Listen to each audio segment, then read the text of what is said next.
En basiti mesela çok düşük maaşlarla çalışıyoruz. Artık asgari ücretin bile altında çalışıyoruz. Asgari ücrete işe giren arkadaşlar oldu mu en azından asgari ücret değil ya da işte en azından asgari ücret diye gerçekten sevinir hale geldi. Bunun yanı sıra kamudaki meslektaşlarımızın aksine çalışma saatlerimiz çok uzun.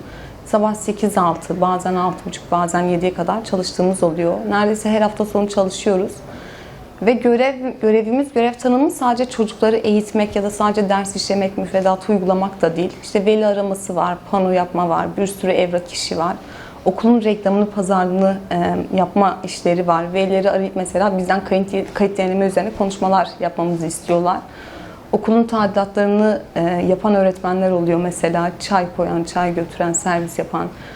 Meslek onurumuz zaten ayaklar altında ve o kadar çok angarya işe boğuluyoruz ki hiç kendimizi öğretmen olarak da hissetmiyoruz. Sektörde zaten kadın öğretmenlerin yaşadığı sorunlar ayrıca çok fazla.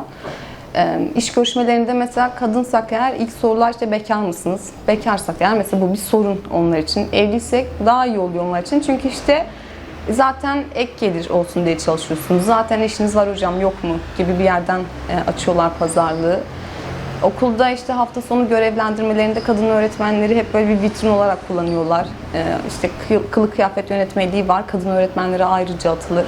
Eğer hamile kaldıysanız ve kurum bunu öğrendiyse anında kendinizi ne kapının önünde bulursunuz. Güvenceden de çok yoksun olduğumuz için en ufak bir hak arayışında, en ufak bir itirazla hemen sözleşmemiz bizim feshediliyor. Çünkü bir senelik sözleşmelerle çalışıyoruz.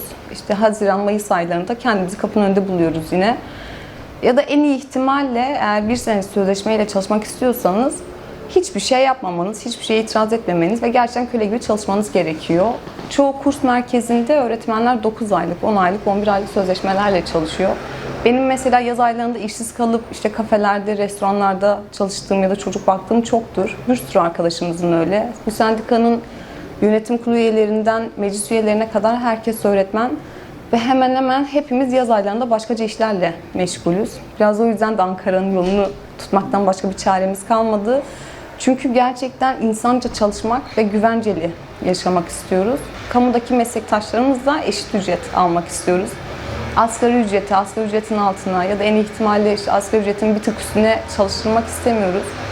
Belirsiz süreli iş sözleşmesiyle çalışmak istiyoruz. Çünkü dediğim gibi biz işte bir senelik, 6 aylık, 9 aylık, 10 aylık sözleşmelerle çalışıyoruz. Ve yaz ayı geldiğinde işsiz kalıyoruz. Yaz aylarında sürekli bir iş arama stresi, işte kirayı ödeyebilme telaşı, bunlarla karşılaşıyoruz, yaşıyoruz. Bir yandan da atanamayan değil aslında, atanan ama hakkı teslim edilmeyen 1611 tane mülakat mağduru öğretmen var. Bugün Ankara'da onlar da bizimle mücadelemizi birleştirdik. Çünkü zaten çoğu bizim üyemiz. Yani işte senelerce dirsek çürütüp ailelerinden, özel hayatlarından, her şeylerinden feragat edip KPSS'ye çalışıp dereceyle atanan öğretmenler. Ama Yusuf Tekin'in mülakat dediği sistemde adaletsiz bir şekilde elenen ve atanma hakları gasp edilen öğretmenler. Bu 1611 mülakat mağduru öğretmenin de haklarının teslim edilmesini istiyoruz. Aslında sendikamız açısından bir sürü kazanım elde ettik ama bunların hiçbiri Milli Eğitim Bakanlığı sayesinde ya da onların lütfuyla olmadı. Biz kendimiz yaptık bunları. Bugün bu ülkenin Çalışma Bakanlığı da, işte Yusuf Tekin de aynı tutumu gösteriyor. Daha bir saat olmadı. Arkadaşlarımız Çalışma Bakanlığı önünde gözaltına alındılar. Çünkü geçen sene Yusuf Tekin'in bize verdiği bir söz vardı ve bu böyle öylesine verilmiş bir söz değildi. Bize resmi olarak bir yazı geldi. İşte Özel Sektör Öğretmenleri Sendikası'nın temsilcileri, patron derneklerinin temsilcileri, Milli Eğitim Bakanı Yusuf Tekin ve Çalışma Bakanlığı'nın yetkilileri bir toplantı yapacaklardı. Biz onlara formüllerle de gittik. Hani gerçekten bu iş bu kadar çözülemeyecek, bu kadar çıkmaz bir mesele değil. Gerekirse oturalım, formülleri beraber konuşalım. Neler yapabiliriz? Biz yapalım. Hani bu süreçte sadece yapın gibi bir yerden değil, beraber yapalım. Bu mücadeleyi beraber örelim gibi bir yerden de yaklaştık. Ama bu toplantının üzerinden bir sene geçti ve bir sene boyunca bizimle görüşmediler. Telefonlarımıza dönmediler. Randevuları iptal ettiler. Randevu bile vermediler çoğu zaman. Yusuf Tekin daha önce gelip merak etmeyin çözeceğiz, taban maaşı da vereceğiz, atamalar da yapılacak dedi. Ama yine hiçbir şey olmadı. Mülakat mağduru olan öğretmenler Devlet Bahçeli ile de görüştü. Hatta kendisi bir tasarı hazırladı, onu meclise de verecekti. Ama sonra yine AK Parti'nin emriyle ya da talebiyle askıya alındı, o da olmadı. Yusuf Tekin'in bunu istemediğini ve bu işe sürekli engel olduğunu söylüyorlar. Bunun sebebi de şu, bize taban maaşı verirlerse şayet bütün meslek gruplarının taban maaşı talep edeceğini söylüyorlar. İşte avukatlar da ister diyor, mühendisler de ister, doktorlar da ister diyor.